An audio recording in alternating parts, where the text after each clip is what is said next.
واش تشتركوا في القناة عاد ضحكوا ولا تضحكوا عاد تشتركوا في القناة؟ هذا واحد الراجل مشى عند واحد الدكتور دار غسل دماغ وماسح الذاكره. يوم اللي سالاه ويسول الدكتور قال له واش مازال كتتذكر شي حاجه؟ قال له مازال كنتذكر مراتي. ويقول ليه الدكتور هذا راه فيروس ما قدرناش نمسحوه. هذا واحد صاحبنا مهرب كاميو ديال المطيشه، كبطوه الجمارك حكموا عليه قالوا له العقوبه ديالك هو تاكل صندوق المطيشه. جالس ياكل في المطيشه وتيقول يا ويلك يا بوشعيب يا ويلك يا بوشعيب يا ويلك يا بوش. قالوا له شكون هذا بوشعيب؟ وقال لهم صاحبي راه جاي مهرب كاميو ديال الفلفله الحاره وفيه البويصر. هذا واحد صاحبنا دخل للجامع باش يصلي ويسرقوا ليه الصنداله. هو ينوض كيغوت مجهد تيقول لهم ولا سرق لي الصنداله يرجعها ولا ندير كما درت المره اللي فاتت.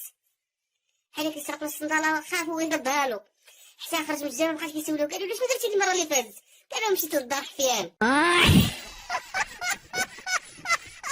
هذا واحد صاحبنا بخيل جاو عنده الناس قالوا له انت ما تبرعش شويه الفلوس حنا كنبنيو واحد الصور المقبره.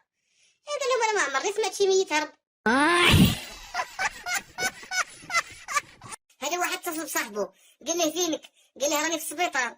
قال له يا الكذاب هذيك قبيله شفتك مع واحد الشمرطيطه. قال له راه مرتي شافتني داك الشيء 10 في السبيطار. هذا واحد الراجل كان مسافر غادي يمشي في الطياره ويوقف عليه واحد الراجل عنده واحد العيا قال له ما تسافرش في الطياره. صافي تيقول ما سافرش.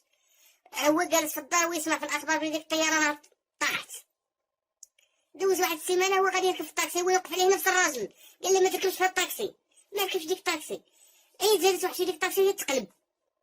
هو يرجع عند داك الراجل ويشدو من لحيته قال له فين كنتي ملي كنت باغي نتزوج فين كنتي؟